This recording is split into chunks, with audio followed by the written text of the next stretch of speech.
गौतम गंभीर के लिए ये ज़रूरी है कि उनकी सोशल मीडिया इमेज सही हो, या फिर गौतम गंभीर के लिए ये ज़रूरी है कि जो रिजल्ट्स आए हैं रेड बॉल में उसको बेहतर किया जाए? व्हाट इज मोर बहुत सही इंपॉर्टेंट? सवाल आपने पूछा, क्या होना चाहिए इंपॉर्टेंट? जब आपका रिजल्ट वहां पे ठीक हो जाएगा तो ये सब अपने आप ठीक हो जाएगा। सही जवाब है उसका, रिजल्ट इज इंपॉर्टेंट। करेक्ट, बिल्कुल सही कहा। सोशल मीडिया का क्या फर्क पड़ता है? तो आपने तो सोशल मीडिया के ट्वीट पे ही रिएक्ट किया है ना। आपको क्या, आप तो सीरीज जीते हो, आज मैं जीता हुआ कोच बैठा हूं, क्या फर्क पड़ता है किसने सोशल मीडिया पे क्या किया है? आप ही ने तो किया है, आप ही के सवाल का जवाब है। हाँ नहीं ठीक है, क्यों किया? क्या फर्क पड़ता है किसने क्या ट्वीट डाल दिया? नहीं, आज मैं बताता हूं, मैं कोच होता, जीत के आया हूं, मैं से कोई ये पूछता, मैं कहता मट्टी पाओ, आज हम जीते हैं, बल्ले बल्ले, कभी कभी हमने सबने और अच्छा किया। क्या किसी एक बंदे ने वो ट्वीट कर दिया डोमेन से? आप ही का सवाल का जवाब कभी कभी जवाब भी देना चाहिए। लो फिर तो आप वो जवाब दिया, बेहतर डिसाइड करो। नहीं मैं तो बोल रहा हूँ, अगर कॉमन मैन की तरह सवाल पूछा गया होता ना, उसका जवाब कभी नहीं आता। बट वो सवाल कॉमन मैन की तरह नहीं किया, एक क्रिकेट फैन की तरह नहीं किया गया था, इसलिए उसका जवाब भी देना जरूरी था। अगर आप हमेशा चुप रहेंगे ना, तो आपको चुप्पा, हमारे ना, हम जहाँ से आते हैं वहाँ तो एक शब्द का प्रयोग किया जाता है, चुप्पा, मतलब कुछ नहीं बोलता, उसको उंगली भी करके चले जाओ, पोक कर दो, थप्पड़ मार दो, कुछ नहीं बोलेगा। लेकिन कभी कभी रिस्पॉन्ड करना भी जरूरी होता है। अगर आप हमेशा चुप्पा बने रहेंगे तो आपको चुप्पा ही बना के रखेंगे। गौतम गंभीर चुप्पा है?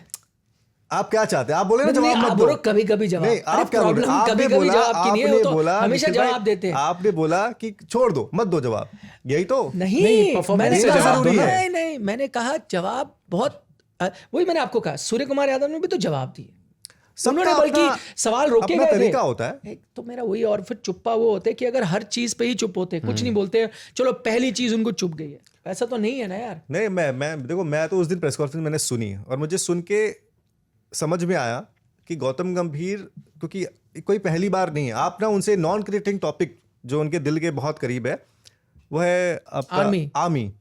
ठीक है, एक बार मैं उनका इंटरव्यू कर रहा था, मैं आपको बताता हूँ, काफ़ी पहले की बात है, 2016-17 की बात होगी। तो मैं इंटरव्यू कर रहा था, क्योंकि बहुत सारे बच्चों को वो फंड करते हैं, पढ़ाते लिखाते हैं, सारा जिम्मेदारी उन्होंने उठा रखा है। तो मैं इंटरव्यू कर रहा था, अब वो 5 मिनट का इंटरव्यू स्लॉट था, 5 से 10 मिनट का। वो इंटरव्यू ना, पता है, 1 घंटा 10 मिनट का, और वो इतना बढ़ते गया, and he was like, answer कर रहा है बंदा, वो ये नहीं कह रहा कि नहीं यार बहुत लंबा हो गया, अभी 15 लोग और खड़े हैं। फिर फाइनली हम लोग को डिसाइड करना पड़ा कि इसमें इतना बड़ा इंटरव्यू है, और वो उस वक्त एक चैनल के साथ कॉन्ट्रैक्टेड भी थे, उनसे पूछना पड़ा कि क्या करना है, क्योंकि उनके पास खुद इतना एक्सक्लूसिव इंटरव्यू नहीं था। वो एक्सप्लोसिव इंटरव्यू था, उसको एक्सक्लूसिव नहीं बोलना चाहिए। तो गौतम तो ऐसे ही है, आप उनसे क्रिकेट पे बैठोगे बात करने, वो आपसे क्रिकेट पे भी अनफिल्टर्ड बात करेंगे, और दूसरे मुद्दे पे भी अनफिल्टर्ड ही करेंगे। तो अगर वो अपनी तरफ से उनको, जो उनके जो जहन में आता है, जो उनको सही लगता है, अगर वो उसको कह रहे हैं, एक्सप्रेस कर रहे हैं, आई थिंक उनके पास वो फ्रीडम है। और एज अ कोच भी, अगर वो अपनी टीम को लेकर कुछ सोच रहे हैं, उनका डोमेन, पॉइंट ये है कि बात हुई थी, जो पार्थ जिंदल ने कहा था, वो रेड बॉल क्रिकेट की बात हुई। आप सीरीज जीते हो ओडीआई, तब जब आप रेड बॉल जीत जाते, किसी बड़ी टीम को हराते, तब वो जवाब देते तो ज़्यादा मुफीद लगता है ना। फर्ज कीजिए, मान लीजिए जैसे दूसरा ओडीआई आप हार गए, तीसरा भी हार जाते, सीरीज गंवा देती अगर टीम इंडिया, तो भी क्या गौतम गंभीर वो जवाब दे पाते, या जवाब देने की स्थिति में होते? ये देखो, ऐसा नहीं है कि आप सीरीज जीत गए इसलिए उन्होंने जवाब दिया। बात जो है वो उठाई गई थी रेड बॉल क्रिकेट को लेकर के ना, और आप ओडीआई सीरीज जीतने के बाद उसका जवाब दे रहे हो। तो एक होता है ना कि सवाल का जवाब भी सही मौके पर आपको देना चाहिए, अगर देना भी चाहते हो तो। नहीं, और दूसरा बात ये थी कि उसमें भी एक ये कहा गया कि भाई मीडिया को भी तो कहा गया कि किसी ने ये नहीं पॉइंट आउट किया कि शुभमन, हमने बात की थी, एग्जैक्टली, सबने की थी। मैंने गावस्कर साहब से पूछा था, उन्होंने भी उस पर बोला है, तो सबने की। ऐसा नहीं है कि कोई मीडिया इतनी अनफेयर थी। जो चीज़ सही लगी वो उसके बारे में सही बात की, जो बुरा था उसके बारे में भी बात की। लेकिन मैं फिर वही कह रहा हूँ कि भाई, अब ये मतलब आपने कहा कि हम इंग्लैंड में 2-2 भी करके आए, तो तब तो किसी ने नहीं बात की। क्या आपने उसके साथ ये कहा, अरे हम भी लकी हो गए, वोक्स नहीं खेले आखिरी टेस्ट मैच, वो भी टेस्ट मैच के बीच ही चले गए थे, वो भी 10 लोगों से खेले। मतलब कहने का मतलब तो ये था, यहाँ हम 10 से खेले, वो 11 थे, तो फ़र्क पड़ा। तो किसी ने नहीं बात की, पहली बात तो बात की। दूसरा, आपको भी इसका फ़ायदा मिला, तो स्पोर्ट है ना यार, injury in the middle of the game हुई, किसी और टीम के साथ भी होती है, आपको उसका फ़ायदा मिला। तब अगर हम ये बोलते हैं कि नहीं यार, ये तो आप जीत गए हो, तो उनके तो 10 ही थे, आप 11 से खेले हो, तो अगर मैं ये भी बोलता, तो कोई भी हमारे दर्शक होते या गौतम गंभीर खुद सुनते हो, तो बोलते यार ये किस तरह का सॉल्टी इंसान है यार, देखो इससे तो हजम ही नहीं हो रही हमारी जीत, ये गिना रहा है 10 से। भाई पार्ट ऑफ द गेम है, हमने अगर तब भी नहीं गिनाया तो अब भी नहीं गिनाना चाहिए। इंजरी तो कोई and अनफेयर parcel है ना वो तो। साइना नेहवाल आपको याद होगा, उन्होंने ब्रॉन्ज मेडल जीता था क्योंकि उनकी जो चाइनीज ओपोनेंट थी Injured हो गई उनकी थी। इंजरी, नीक में इंजरी हो गई थी। उस पर भी लोगों ने कहा अरे मैंने लड़ाई करी थी, मेरे को याद है कि अरे लकी मेडल। मैंने लकी क्या भाई, फिटनेस ये पार्ट ऑफ द स्पोर्ट है। विराट कोहली घंटे क्यों बताते हैं बेहतर होने के लिए, इसी चीज के लिए। अगर आपकी फिटनेस नहीं आपका साथ दे पाई, और वो सिर्फ एक मैच से नहीं होता, पूरे टूर्नामेंट में यही तो कहता है। जैसे आप ग्रैंड स्लैम जीतते हो, क्यों है कि नडाल जोकोविच जीतते हैं, कई बार आप मैचेस देखते हो दूसरे प्लेयर अच्छे मार रहे होते हैं, क्योंकि टूर्नामेंट जीतने के लिए फिटनेस चाहिए। बिल्कुल। एक मैच नहीं। हर दिन आपको हर एक दिन के गैप के बाद 2 हफ्ते तक उस लेवल पे परफॉर्म करना है 5 सेट के। तो वही तो वो उसके लिए तैयारी करते हैं ना, जितनी वो हिटिंग करते होंगे उससे ज्यादा वो जिम में बताते हैं। तो सेम चीज है, फ्रीक इंजरीज भी होती हैं स्पोर्ट में।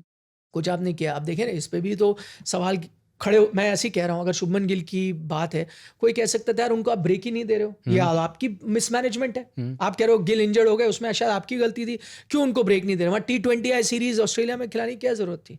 हाँ, वो आपका पॉइंट बेहतर है। तो वही मैं कह रहा हूँ वहां पर अब चूंकि उनके साथ देखिए, गिल के साथ एक और प्रॉब्लम है ना, आपने उनको T20 का सेटअप में उपकप्तान बना दिया, आप उनको वर्ल्ड कप खिलाओगे, टेस्ट मैच के कप्तान है वो, ODI के कप्तान है वो, और जब T20 की बारी आई तो आपने वहां पर भी उनको फ्यूचर देखते हुए डाल दिया। तो शुभमन गिल के पास स्पेस है कहाँ पर? कहीं पे भी नहीं है ना। तभी इंजरी एक जगह पर वही था। आप ये 10 मैच खेल लेते, साउथ अफ्रीका, न्यूजीलैंड, ऑस्ट्रेलिया, आप स्किप कर सकते थे, आप 3 भी खेल सकते थे। 3 खेल के 2 आप वापस आते, आपके पास टाइम होता, आप रेस्ट करते।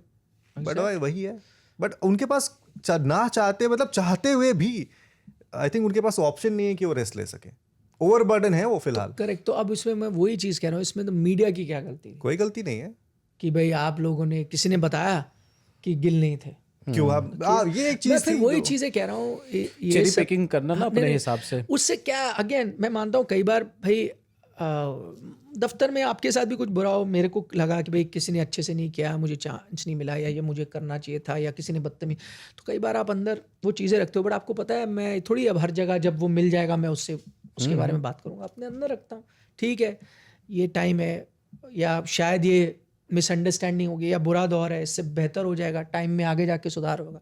मैं थोड़ी जाऊँगा जिसने कभी एक चीज कही हो जो मैं चुप गई हो, मैं लड़ाई कर लूं, या बोलूं नहीं आज तुमने ऐसा किया था, मैं भूलूंगा नहीं नितिन, उस दिन मैंने ऐसा किया तो मैंने फ़ोन नहीं उठाया, मेरा ज़रूरी काम था, मैं पूरी ज़िंदगी याद रख के चलूँगा। तो अगेन ऑल्सो पोजीशन के साथ जब आप लीडर होते हो, जो मुझे लगता है एज अ कोच आप लीडर हो, वही अगेन जब आप एक यंग प्रोफेशनल हो, आप कभी नाराज़ हो जाते हो, कभी बुरा लगता है ये हुआ नहीं हुआ।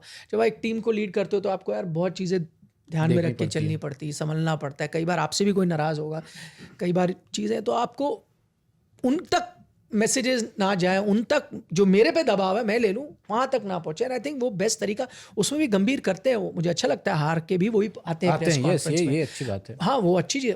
अगर आपको याद हो, रवि शास्त्री भी आया करते थे, राहुल द्रविड़ भी आते थे कई बार, हार के बाद वो आते थे। बट अगेन जो मैसेजिंग ऐसे जाती थी, चाहे अंदर बवाल मचाओ, अपसेट हो। अभी मैं आपको बता रहा था, हमारी क्रिकेट तो सत्यानाश हो चुकी है, हमारे सारे मैच हार रहे हैं हम, जो हमारी मतलब हमारी कॉर्पोरेट क्रिकेट है ना। तो मुझे पता है कैसा हाल होता है जब टीमें हारती हैं, हम बस ब्लेम ही करते रहते हैं एक दूसरे को, यार आज तूने नहीं करा, ये नहीं करा। मैं मानता हूँ, बट अब अगर हम कोई नामी गिरामी टीम होती है और आप प्रेस से में आता और आप पूछते, मैं थोड़ी सारी चीज़ें बताता क्या हो रहा है। मैं कहता नहीं यार हम अनलक्की हैं, हम बड़े करीब आ रहे हैं, वो हार नहीं रहे, ऐसी आप बोलते नहीं यार वो आपके, मैं कहूँ नहीं किसी एक की गलती थोड़ी है भाई, आप उसको क्यों ब्लेम कर रहे हो? क्योंकि मैं नहीं चाहता कि और माहौल ख़राब। तो वो कहाँ कह रहे हैं कि किसी एक की गलती है? नहीं, मैं ऐसे कह रहा हूँ कि आप बोलो कि बाहर का दबाव है, मैं कहूँगा कोई दबाव ही नहीं है।